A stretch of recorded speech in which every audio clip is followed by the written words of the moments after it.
So let's go to Andrew and Rich. Hey, thank you, Pastor Ray. And no better way to start day 3 than to speak to Rich Wilkerson Jr. How you doing, Rich? I'm doing great, man. Thanks for having me on. This is pretty incredible, the way that you guys have leveraged technology and we're getting this message out to the entire world. I think it just says a whole lot about you guys, the leaders that you are, that limitation, well, just gives way to innovation. So thanks for having me on today. It's so good to see you. Last time I saw you, we were in a German Christmas store. That's where we were. Then you were meant to come out here, and literally we had to cancel at the last minute with COVID. But we've been keeping in touch, and I've been watching you on Instagram, and you're one of my favorite follows on Instagram. You really leverage that platform. Can you just describe some of the reasons behind that and the tactics you use to really connect with people? Well, I think we as preachers of the gospel, constantly we are carrying a message. We're carrying the message of Jesus. It's really all we are, is just mailmen, we're just reporters of the great things that Jesus has done. And this little mobile device that I carry around happens to be the greatest tool we have today of getting into people's heads and hearts. And so I think social media is one of those spaces right now that we have to invade. The church has to remember that whatever we avoid, the devil will invade. Yeah. And so constantly we have to continue to find ourselves infiltrated into spaces where people are. And so my generation, those that are beneath me, they spend so much time on these devices that we're wanting to make sure that we're filling those places with gospel content, with good news, with fun, joy, peace. And so especially during this pandemic and where we're at right now, not being able to gather, we've tried to leverage every bit of technology, just like you guys are, to continue to get the word out, continue to encourage people. Right. Hey, you allow, literally hundreds of thousands of people to connect with you and Dawn Cherie, right into your home and right into your life. How important is that to you, that people see you as a couple, that they see some of your home and what's happening? Yeah, there's that beautiful passage where Paul the Apostle, he's sharing, he says, we didn't just preach the gospel to you, but we shared our lives. And I really think in 2020, people are looking for just authentic leaders that they can trust, leaders that are honest. They don't need perfect leaders, but they need honest leaders and authentic ones. And for Dawn Cherie and I, we've just always taken that passage from the Apostle Paul and said, you know what, we're going to try to be as transparent as we possibly can. Transparency means I'm going to offer up information. I'm not just going to answer questions, but rather I'm going to live in such a way that makes it crystal clear what I'm about and what I'm doing. And so, when we first started our church, it's funny, but we started our church, it'll be 5 years now once we get to September. Crazy how fast time has gone by. But the whole first year that we were in the planting phase, we were actually doing a reality show with the Oxygen Network. And so the plant of our church was documented on national television. And so in many ways, it's sort of always been the rhythm of our church, where maybe some people might go, I don't like that they share too much. But there's a whole other group of people that have just probably kind of gone to our church and followed our leadership under that pretense. And so we just tried to continue to do that. During COVID, we started going live Monday through Friday from our home. And most of it was just entertainment and having fun, but always laced with encouragement. And I think these are difficult times right now. The scripture says the joy of the Lord is our strength. And I think that we need to make sure that we're bringing moments of laughter, moments of hope, because man, you turn on the news and we just look around our culture today, we're going through some of the most difficult times, painful times, whether that's been this pandemic, whether that's been people dying, losing their jobs, 40 million some people right now suffering from unemployment. Of course, the situations that are going on right now in our culture, our nation with race. People are hurting. The Black community is suffering immensely right now. And it needs leaders. It needs leaders like us that would lift up our voice and say, we see you, we hear you, and we want to see change come about. Fantastic. Rick, with that authenticity, you're an incredible communicator, whether it is in the room or it's online. You just have that ability to communicate, but also connect. You connect with people really well.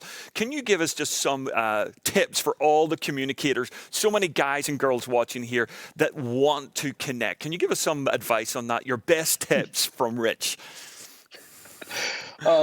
I don't know about my best tips, but I can just tell you certain things that I'm always trying to think about, which is it's never just what we're saying, it's how we're saying it. And so, of course, we want to make sure that we've got good content. We want to make sure that we're bringing the truth. But I love that concept of how. And whenever I think about Jesus in the scripture, it says that he came in grace and truth.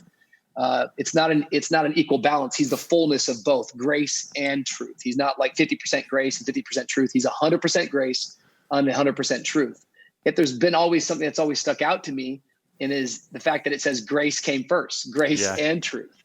And I think as communicators and as leaders, we should lead with grace. We should lead with love. We should lead with making those connections before we try to make corrections in people's lives. And when it comes to connecting with people, I think the more and more we can be vulnerable as leaders. What do I mean by that? Vulnerability is me giving you a weapon. It's me exposing my weakness to you, Andrew. It's me exposing my weakness to my team around me, to the parishioners, the members of our church. I think too often leaders, they try to lead just with showcasing their strengths, but nobody connects to my strengths. People connect to my pain. People connect to my weaknesses. People connect to my mistakes. I think we need more leaders, once again, that would out themselves. Right now we live in this time full of cancel culture where people just get canceled. And I just want to say right from the very beginning that I am a sinner, full of flaws, full of issues. I don't have a problem. I am the problem. I need the grace of Jesus Christ desperately. And I think the more and more we lead that way, the more and more we lead not making excuses and not blaming and not, shifting responsibility or trying to, showcase how much we do things so great or in such a strong way.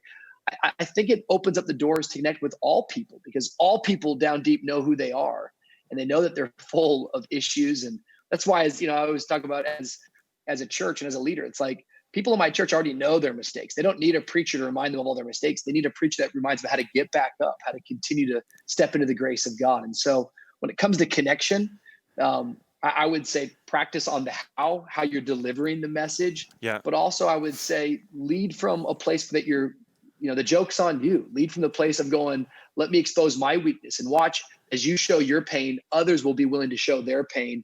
That's where healing is going to come about.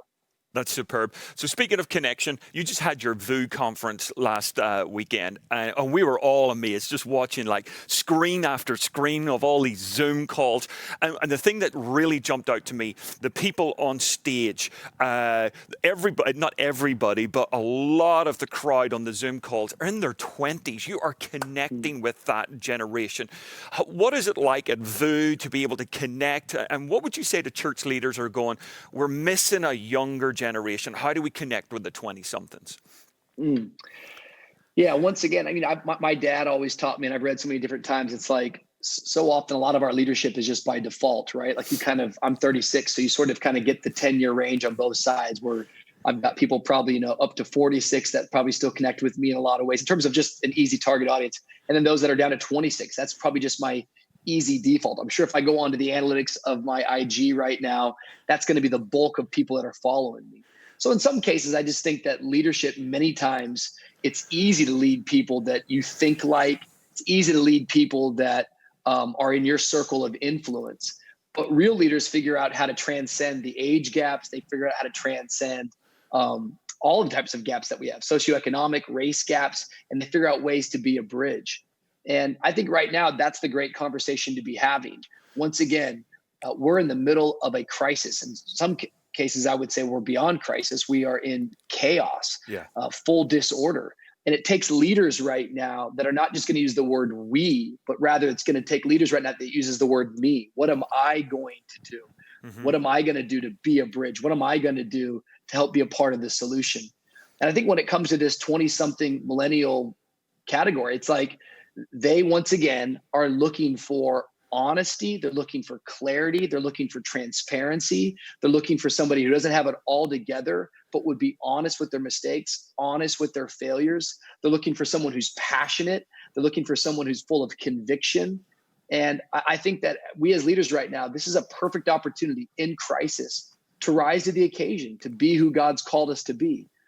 I've been thinking a whole lot right now during this season, just because I think we're in our 4th month here now as a church where we haven't gathered. And, over and over again, I think it was C.S. Lewis who said, it's in an interruption that you discover who you really actually are. Brilliant. And I was saying that 4 months ago, but now as we get further into it, you discover what's coming out of you. Yeah. And as you get squeezed in life, it's like whatever you put inside of you is what's going to come out of you. And I just feel like when it comes to that 20-something category, over and over again, they are just looking for somebody that they can trust. They're looking for somebody that's honest about their weaknesses and their failures. And that's what we just try to do at VU as much as we possibly can. But by no means are we the masters of it. By no means do we think that we've cracked the code on how to reach 20 somethings. I think more often than not, we just go, hey, a lot of us on our staff are in our 20 somethings. That's probably how we're able to reach them in such a significant way. Connection seems to be a theme in this conversation. You connect so well with the 20-somethings, you're connecting digitally. But the another thing that God seems to have given you like an anointing and ability and is connecting with influencers. Influencers in your city. Miami's a tough place. A lot of church planters didn't make it in Miami. And you seem to have this ability just to connect with lots of people, but with influencers in your city, influencers nationally and globally. You want to talk about that and how you pastor everyone, but also these influencers? Yeah, I really believe in the concept and the principle of adding value to people. When you continue to add value to people's lives, you remain valuable. And whether it's an influencer or it's just somebody, normal. At our church, we have 7 different values that have always guided our church since we began. Number 1 being Jesus, our message, but number 2, people are our heart. And when we wrote that as a value, we were very, very clear to say that it wasn't about some people, it's about all people. Yeah. In fact, the phrase at our church, when we were in those launch days at the Miami Rescue Mission with about 100 people, we said it over and over again, that we're going to build a church that you can belong in before you believe. Mm-hmm. You can belong in before you behave.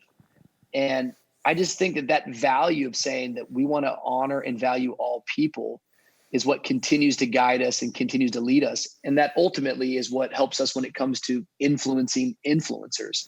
I've never, ever had that as a strategy. I've never put that on as a goal. No. Hey, let me meet a celebrity or let me know somebody influential. I've just constantly prayed, God, let me be a person who adds value to people's lives. And I think in doing so right now, once again, here we are in the state of our nation. And Proverbs chapter 31 talks about the idea of us lending our voice to those that don't have a voice. And I think so many people, they live their entire life going, oh man, I just wish I could be put in front of somebody famous or somebody really influential. But I don't believe that that's the type of heart that God is looking to promote. That's right. I think God is looking for somebody who says, I want to change the world. Let me start in my backyard.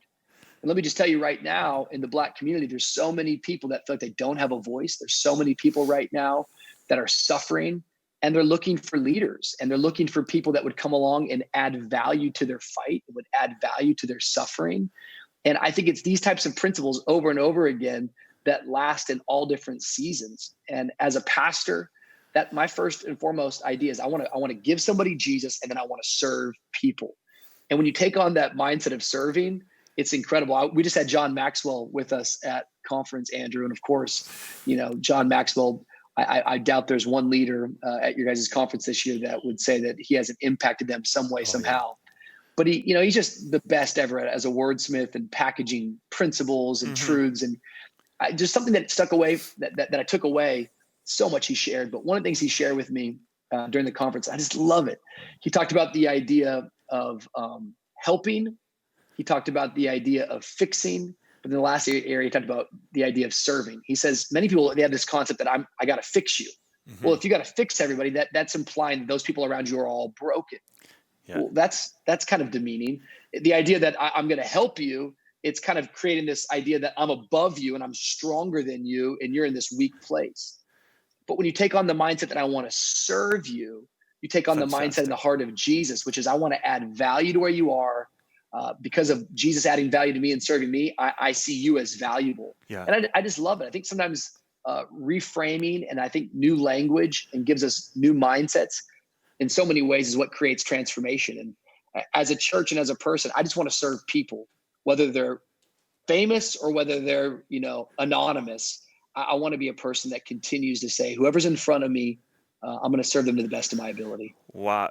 Rich, I am so sorry to say this, but we are running out of time. But I want you to promise me you're going to serve us. I'm going to ask you this, okay, live right now, that as soon as planes are flying east to west, that you're going to come out to Bayside and you're going to bring Don Cherie, you're going to connect with us, you're going to preach here. Would you promise me that? Absolutely. I can't wait. That was the last place I was supposed to go. I think we had to cancel 2 days before. I think you and I were on the phone going, I don't think we should do it, man. Okay. So that's one of my first stops when we get out of this whole thing. Okay. We love you guys very much. Thank you for letting me be a part.